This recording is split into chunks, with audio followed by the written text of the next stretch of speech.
पंढरपूरमध्ये रोहित पवारांच्या अन्नत्याग आंदोलनाचा आजचा तिसरा दिवस आहे आणि आजही आपण पाहतो की सकाळपासून अनेक शेतकरी आहेत, नागरिक आहेत, ते रोहित पवार यांना भेटण्यासाठी या ठिकाणी येत आहेत, त्यांना पाठिंबा दर्शवत आहेत आणि आज तिसरा दिवस आहे.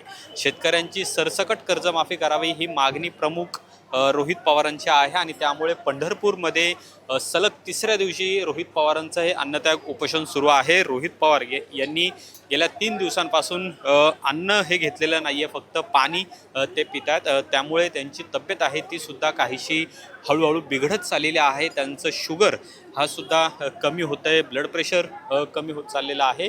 अशा परिस्थितीतही ते त्यांच्या मागण्यांवर ठाम आहेत आणि त्यामुळे जोपर्यंत सरसकट कर्जमाफी केली जात नाही आणि सरकार हे मीडियासमोर येऊन हे सांगत नाही, तोपर्यंत हे आंदोलन अशाच पद्धतीने सुरू राहणार आहे, हे रोहित पवारांनी स्पष्ट केलेलं आहे. आजही आपण पाहतो की अनेक नागरिक रोहित पवारांना भेटायला येतात, त्यांच्या ज्या व्यथा आहेत ते सुद्धा मांडतायत. नेमकी कर्जमाफी जी घोषित केलेली आहे तिचा फायदा शेतकऱ्यांना होणार आहे का नाही, असा सुद्धा प्रश्न शेतकऱ्यांच्या मनामध्ये आहे आणि त्याच व्यथा अनेक शेतकरी आहेत, महिला शेतकरी आहेत, त्यासुद्धा या ठिकाणी आलेल्या आहेत आणि त्यासुद्धा त्यांच्या व्यथा या मांडतायत. आज रविवार आहे, आज तिसऱ्या दिवशी अनेक मोठमोठे राजकीय नेते आहेत, ते सुद्धा रोहित पवार यांना पाठिंबा देणार आहेत. त्यामध्ये मनोज जरांगे आहेत, हर्षवर्धन सपकाळ आहेत, संजय राऊत आहेत, महादेव जानकर आहेत, असे महत्त्वाचे नेते आहेत. ते आज पंढरपूरमध्ये येऊन रोहित पवार यांच्या या अन्नत्याग उपोषणाला सुद्धा पाठिंबा देणार आहेत.